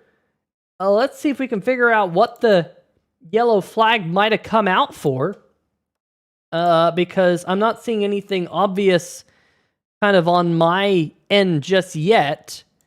We'll have to bring up the good old starter cam to see if we can see when he threw the yellow flag. And let's see, there's the yellow flag. Maybe hearing it might have been Dalton Hayes. Let's see if we can confirm that. Oh, yeah, there was something definitely going on between Dalton Hayes and another truck. Let's see if we can see right here.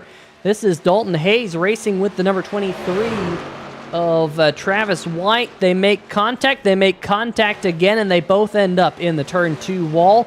Dalton Hayes, blown motor on his machine, and Travis White in the Simbox truck, also a blown motor. But that will bring out the caution flag here. And Drew, that really is going to change everything, I would think. Now the 69, assuming not number 69, as we got another replay of this, but the number 25 of Randy Perdue is looking like a genius. Yeah, I mean, we'll see. I'm trying to look at the entire strategy and how that's concerned. This was savage, though. Oh, man. I mean, both those trucks just hit a ton, and both of them with blown motors. Yikes. Both losers in that particular exchange. But I have to imagine, Peter, with 3 tire change sets, that no one, with the exception of the guys that stayed out, have new tires to throw on these trucks. What do you think? Well, Evan Gilbert, Matt Cherry, Ben Mashburn, those 3 trucks did not pit.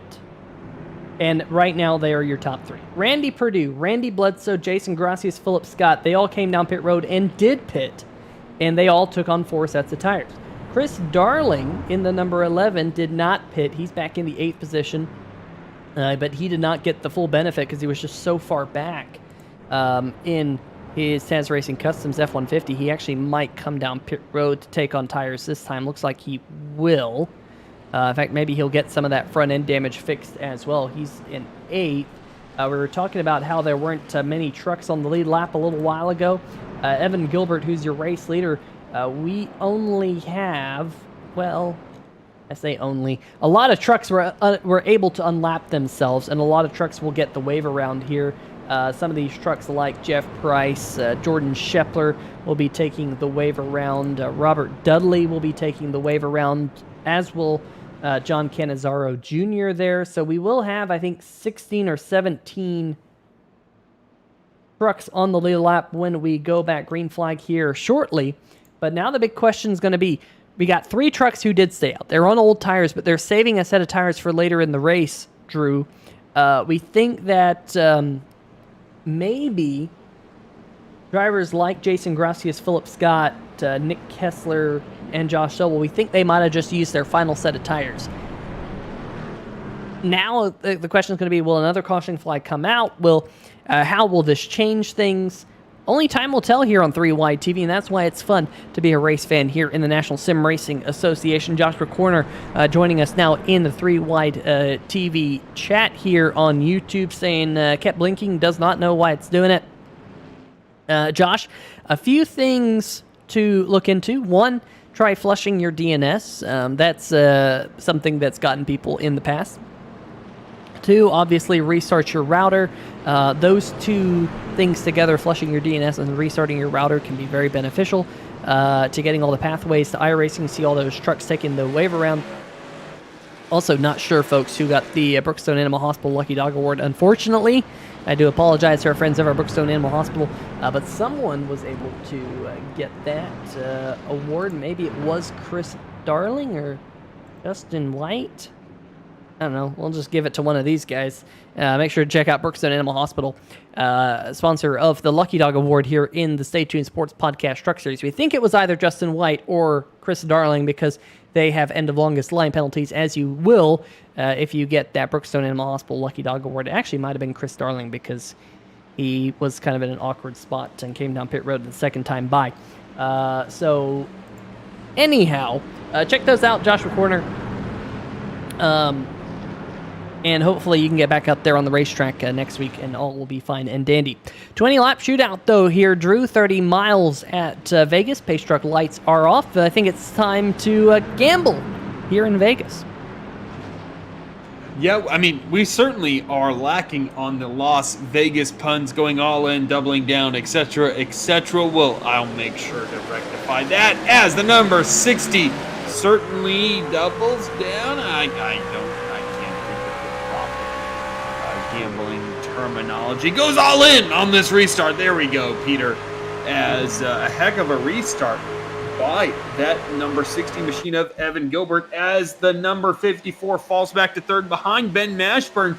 And quite frankly, Peter, I would be shocked if this were our last restart, as those fresh tires on that 54 making a heck of a difference right there. Well, not fresh tires, but relatively fresh tires, as all of a sudden, no! The 54 dead loose. The 81 making a move to the inside, now looking 3 wide, going into turn 1, 2 wide. As a matter of fact, the number 81 of Randy Bledsoe, the number 88 of Nick Kessler behind him. The 54, the 60 on old tires. How will they fare going down the backstretch?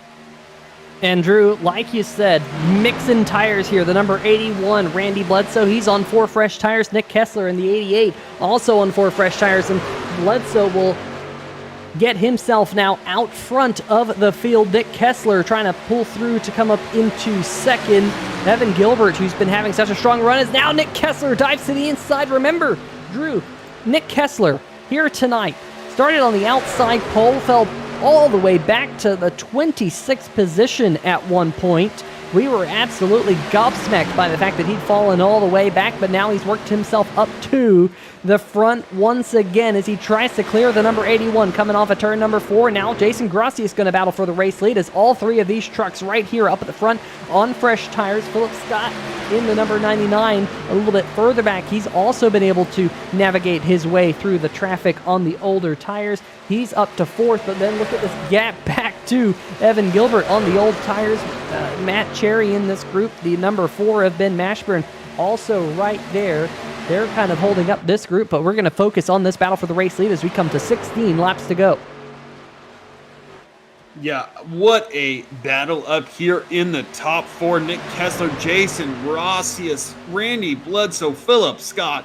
The top 4 separated by under 0.4 of a second, 0.333 separating the top 4 trucks. Oh my goodness, I did not think that 81 was clear when he cleared himself off of the front bumper of that number 81 machine. Now Philip Scott diving to the inside, Jason Grossius to the inside of the number 88. What can happen right here? Oh, the 88 just squeezed into a single truck length between the number 1 and the 99. In the 88 trying to make it work, looking to go high on that number 1 machine through 1 and 2. Peter, you would think it's the last lap. Still 15 laps to go for these top 4. Still plenty of time, and they're racing like it is the final lap, that's for sure. I thought that the 88 and the number 99 were going to both end up on the back of a wrecker this time 1 lap ago. Grossi is going to lead with just 14 more laps to go. We're hearing that caution flag has come out. Something has happened towards the back of the pack. Let's see if we can sort this all out. Here's Nathan Maurer. He was involved. Justin White having a moment in this group right here. Cherry going up the racetrack. Josh Sobel in the 57 getting contact. There's the 971. Cherry now going back up the racetrack. 971's going down the racetrack right there. What's happening to Matt Cherry? There he is. Oh, Sobel, heavy hit on the 57. The 2 getting involved, the 4 of Mashburn. Here comes Jeffrey Johnson Jr., but that is not a good sight for Josh Sobel as he ends up a ping pong ball here on the front stretch.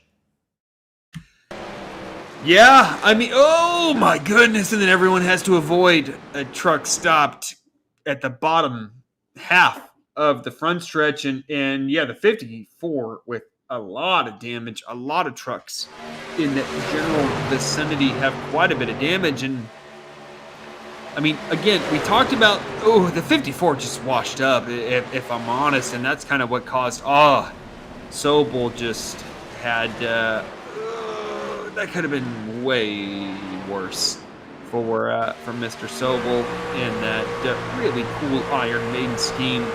Yeah, I just think the 54 washed up. Yeah, and that just kind of triggered everything. To me, oh my goodness. I think that's the number 2 that we're running on board with Justin White, the Grinds coffee pouches, which is an interesting concept. But I think right there, 54 washes up. Wheel contact with the 57, and that's kind of what causes everything, is the 54 just losing the front end through 3 and 4, and then everything else kind of ensues, and that's unfortunate. I was really looking forward to that top 4 battle from here on out, and you just see the 54 kind of fade up, and then that causes everything. Peter, I mean, are you seeing anything different than what I'm seeing?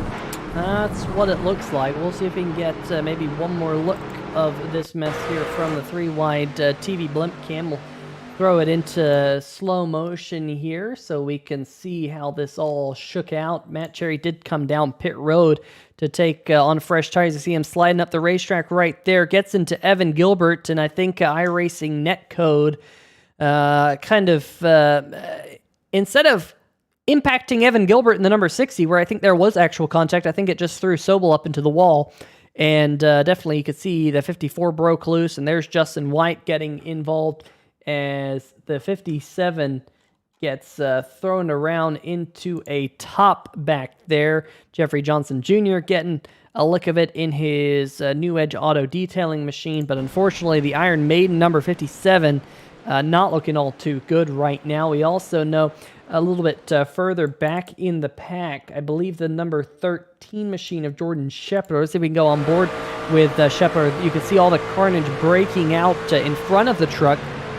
But look right here. I think he must have got hit from behind. You can see all that rear end damage. I'm sure he got hit from behind because all of a sudden it just kind of jumped up into the wall. Let's see if we can get maybe one more look, looking out back of the hard luck number 13, definitely having a little bit of hard luck here inside 20 laps to go. As, there's that contact. Robert Dudley getting into the back of him. Yeah, it's such a challenge. When you see a wreck in front of you, you have to avoid the wreck in front of you and simultaneously not get run over from behind. And it's very rare that you can kind of balance the two and be able to escape without damage if you're one of those guys behind the wreck. But I'm really interested to see exactly what's going to transpire on this restart between Jason Grossi's, Nick Kessler, Philip Scott, and Randy Bledsoe. Those were the 4 top drivers as far as pace was concerned. We're having a little bit of pace problems with the second Randy in the race, Randy Perdue in the number 25 machine. But Peter, do you think did anybody come down and take their last fresh set of tires? Because if they did, I think they're going to be a big force to deal with if they're on the lead lap. But I can't imagine that anybody did, in fact, have tires left. Well, funny you should ask. Remember the fact that the number 25 of Randy Perdue was able to stay out so long, got that lucky caution. He actually still has a set of pit. In fact, a couple of drivers still have a set. Randy Bledsoe still has a set of tires in the pit. We know that Randy Perdue still has a set of tires in the pit. We had some other drivers come down pit road. I think Chris Darling might have still had a set of tires. Josh Sobel might have still had a set of tires in the pit. And the reason they did is because I think they stayed out under that last caution flag. So some drivers did like to come down and take a set of tires on pit road for this upcoming caution, but they're outside of the top 10 as they run, which might very much work against them. We did have some drivers like Evan Gilbert. We think he still has a set of tires on pit road, but Evan elected to not come down pit road in the number 60.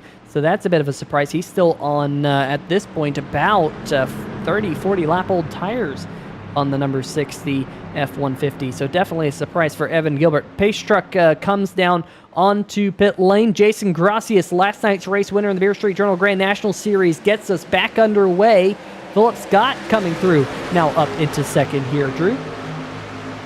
Yeah, a bit of a struggle for that number 88 machine of Nick Kessler on that restart. No struggles as such out front for the number 1 machine, though, on that restart. And though, Peter, in these trucks, it's not always as big of an advantage as it was last night in those Xfinity cars to get a great run, as the number 88 was challenging the number 99 of Philip Scott going in to turn 3.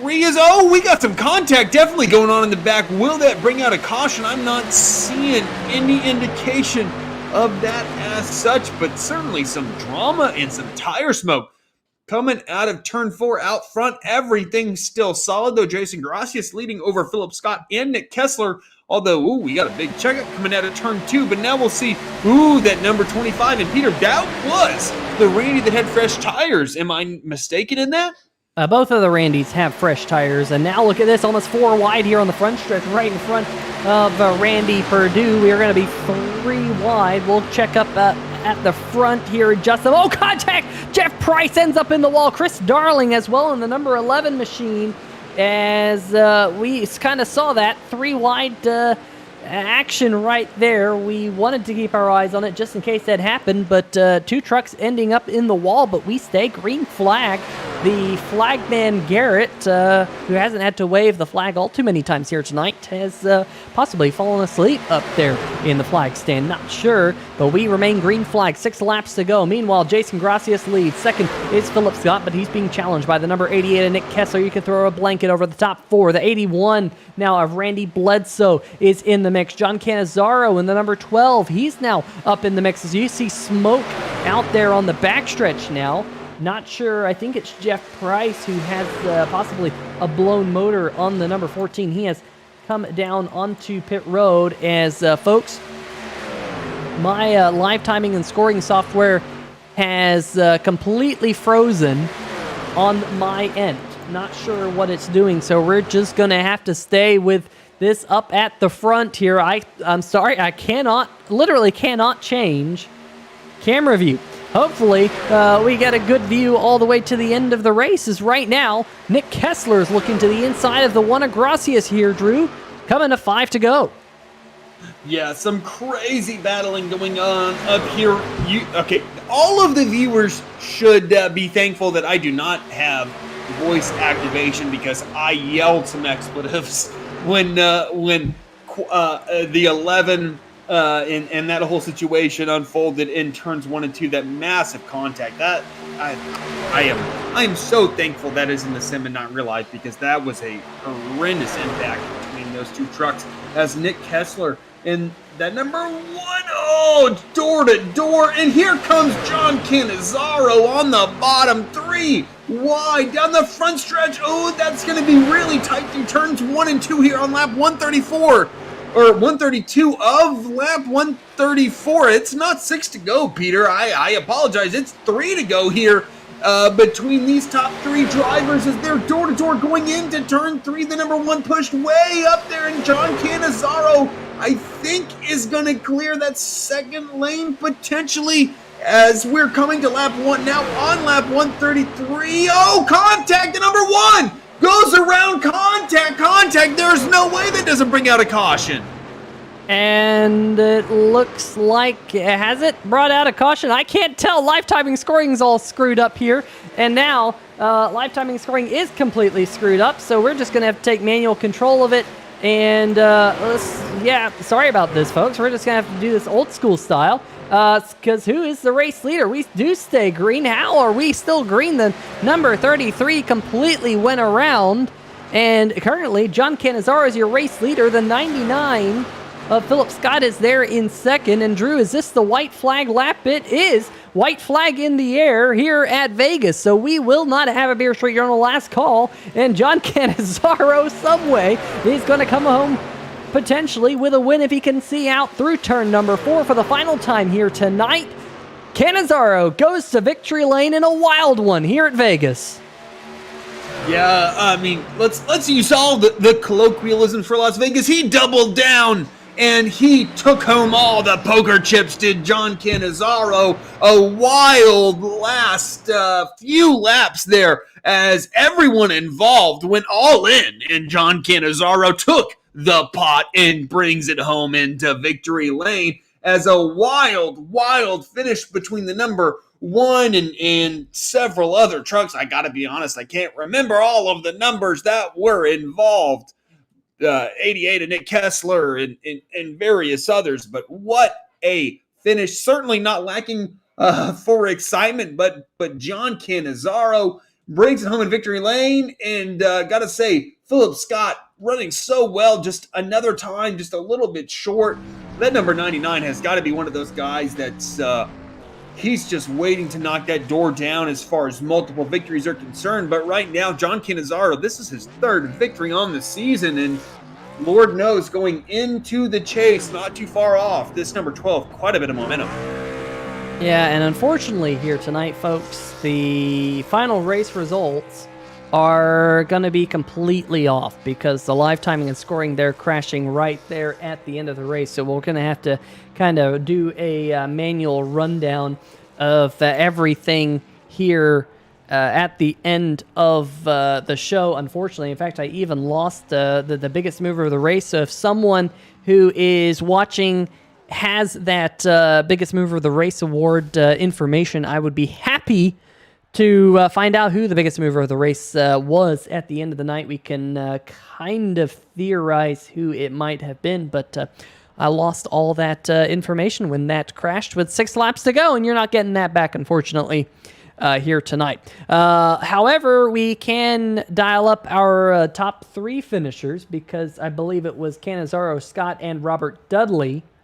Correct me if I am wrong on that one. So we will see if we can get them down here into the 3-wide TV booth here. And Drew, why don't you start with tonight's 3rd place finisher, Robert Dudley. Mr. Robert Dudley, Drew Eisman up here in the 3-wide TV booth. You got a copy. Yeah, how you doing, Drew? Long time no see. Yeah, absolutely. It's been a minute since we've talked, but I mean, interesting strategies throughout the night. I don't think anybody knew exactly what strategy would prevail, but ultimately you come home in 3rd position despite a wild last few laps. Give us a rundown of how that whole situation went down out of your front windshield. Well, I want to thank Nate Maurer and Doug Gill, Travis, and them. I run with them in that sim box. And we thought our pit strategy was going to backfire on us until that late caution come out. And fresh tires made a difference. Let us come on up there to the front. Yeah, I mean, and it certainly worked out. But give us a rundown of those last few laps and exactly what you saw. Lots of contact was involved, and ultimately you brought it home in 3rd. But how did you weave your way through that? Holding tight on the damn steering wheel and just going through, dude. Just send it. Yeah, it was wild up there. Yeah, I mean, but you brought it home in 3rd, which is a fantastic result. But looking forward, here at Las Vegas at 1.5, obviously with Black Friday, next Friday, and Thanksgiving and all the holidays involved, the following week at Dover, with that 1.5 fairly, or not 1.5, 1.0 mile track there in Maryland. What are your thoughts going into that high-banked, high-speed 1 mile track?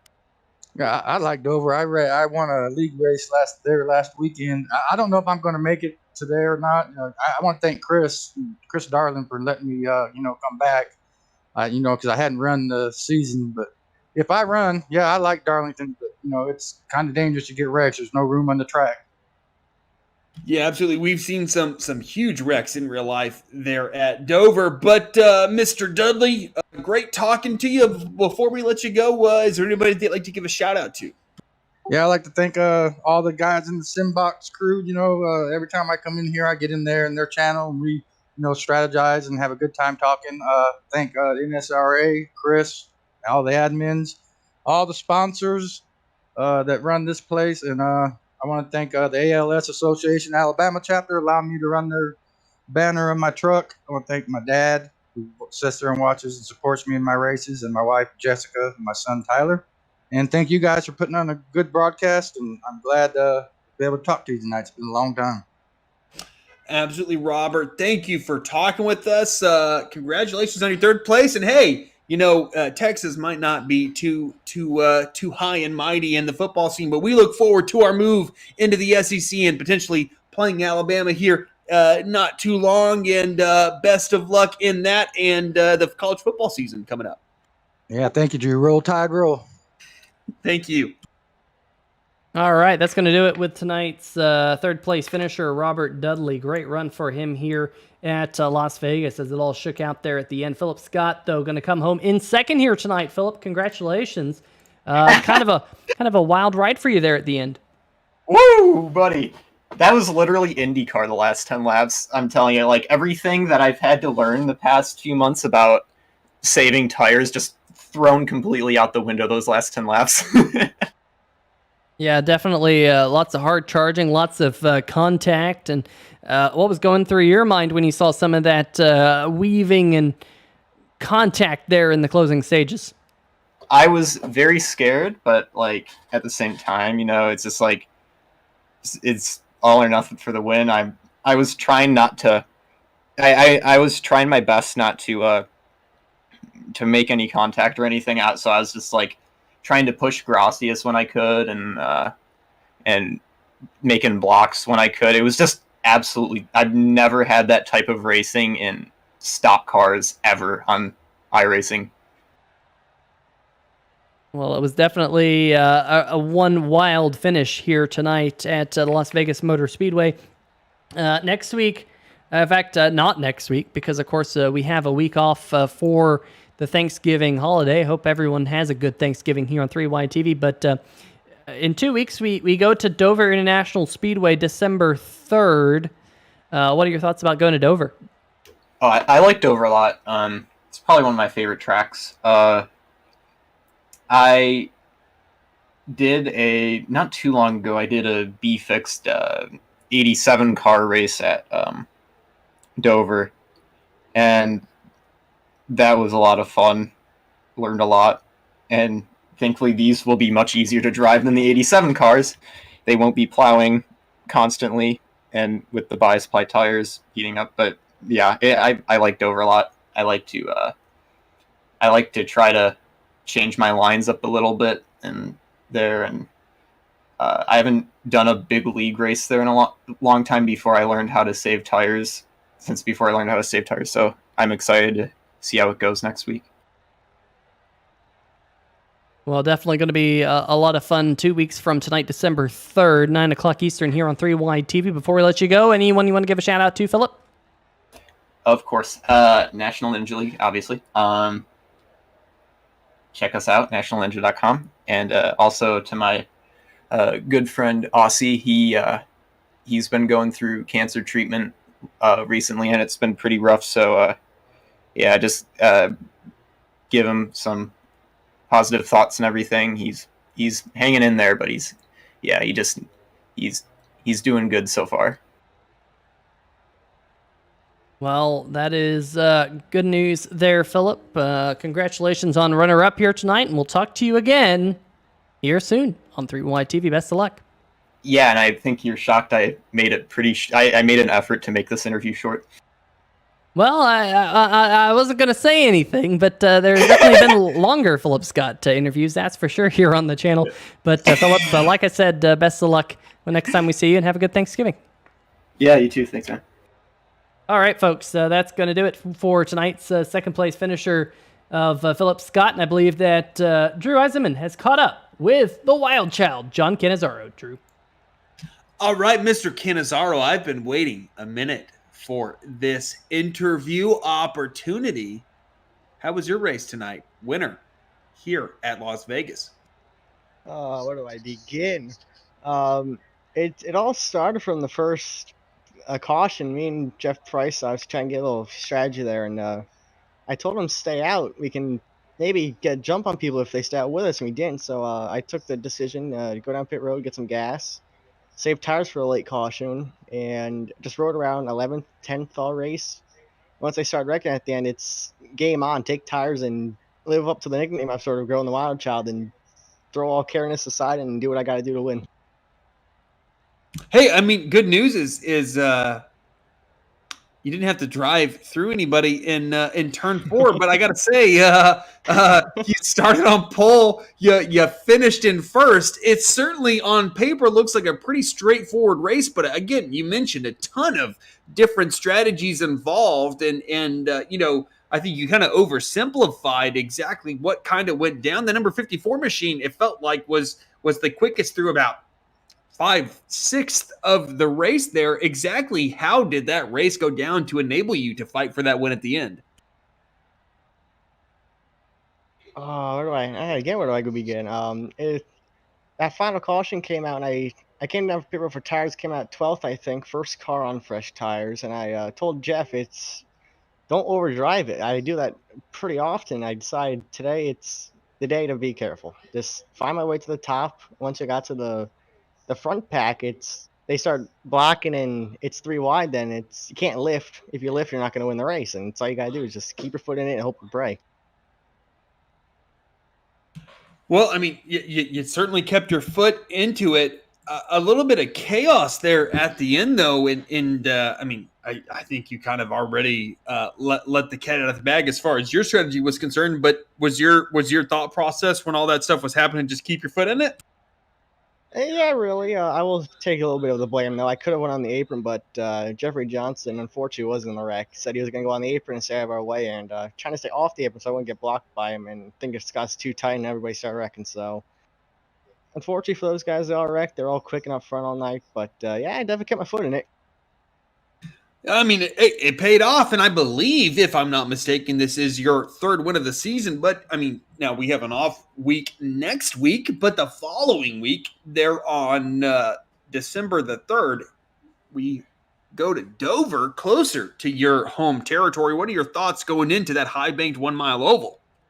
Pretty good. I got my first A-class win there in those Cup cars. Sort of a similar car, low horsepower, a lot of downforce. So hoping I can carry that over and maybe go 2 in a row, get 4 wins on the season, have a little relaxing time for myself up at the top of the board. All right. Well, we look forward to watching that. I don't think you will fail to excite the viewers at home. But before we let you go, is there anybody they'd like to give a shout out to? All the league sponsors, I tend to forget them. That's my bad. Especially Jimbo. He lets me run his scheme in another league. That's pretty cool. You guys put on this broadcast. My father, he helped me with strategy today. Jeff Price, he also helps me a lot. Unfortunately, he didn't have a good night. TNR boys, they're pretty fun to hang around with, talk around with practice. Sim Shots Racing let me hang on this season. And everybody in the field, we had a pretty good race there till the end. I mean, well, hey, from our perspective, it was a fantastic race there at the end. It was incredibly exciting. Thanks for talking with us, and we look forward to seeing what you can do in these last 3 regular season races and come the chase. All right, man. Thank you. All right, folks, that's going to do it for our post-race interviews here tonight. Unfortunately, we do not have the final race results to bring up for you, and in fact, I don't even have them on my screen. So, Drew, I think you might have them on your screen. So, if you can rattle off the final race results, hopefully for all the people watching here tonight. Otherwise, we're just going to have to see if we can wing it or something. I don't know. I would be more than happy to. Luckily, I did not. I was literally clicking on the X for exiting out of iRacing, but we still got it pulled up. John Cannizzaro, our race winner for tonight. Philip Scott, Robert Dudley, you heard from the other two out of our top three. Then it's Randy Bledsoe and Randy Purdue rounding out our top five. Jason Gracias, Evan Gilbert, Nathan Maurer, Nick Kessler, and Jordan Shepler round out our top 10. Then it's Stephen Doziak, Ben Mashburn, Matt Cherry, Chris Darling, and Justin White, rounded out our top 15. Then it's Doug Neal, Adam Alikti, Jeffrey Johnson Jr., Garrett Austin, and Jeff Price rounding out our top 20. And then it's Joshua Sobel, Travis White, Andrew Jensen, Dalton Hayes, Joshua Corner, Johnny Williams, Vincent Valvano, Garrett Gleason, and unfortunately Tristan Maher did not take the green flag, but that rounds out our field, Peter, and there you go. And we did get word unofficially, at least not by my timing and scoring, because I don't have live timing and scoring anymore. Stephen Dosiak Jr., our Taz Racing Customs biggest mover of the race award here tonight. So make sure to check out Taz Racing Customs for all your custom diecast needs here in the National Sim Racing Association Stay Tuned Sports Podcast Truck Series. There's a link to their Facebook page in the description here tonight. Well, folks, we're going to have an off week next week for Thanksgiving here in the USA. No race on 3Y TV next Friday night. Make sure that you tune in 2 weeks from now, December 3rd, 9 o'clock Eastern, right here on the channel for the next round of the championship. It was kind of a wild finish to the race here tonight. I don't even think our live timing and scoring could keep track of it, because obviously it decided to crash right there at the end. So, folks, definitely a wild one, but have a great Thanksgiving with your family and all that good stuff. Stay safe. And, of course, we shall see ya!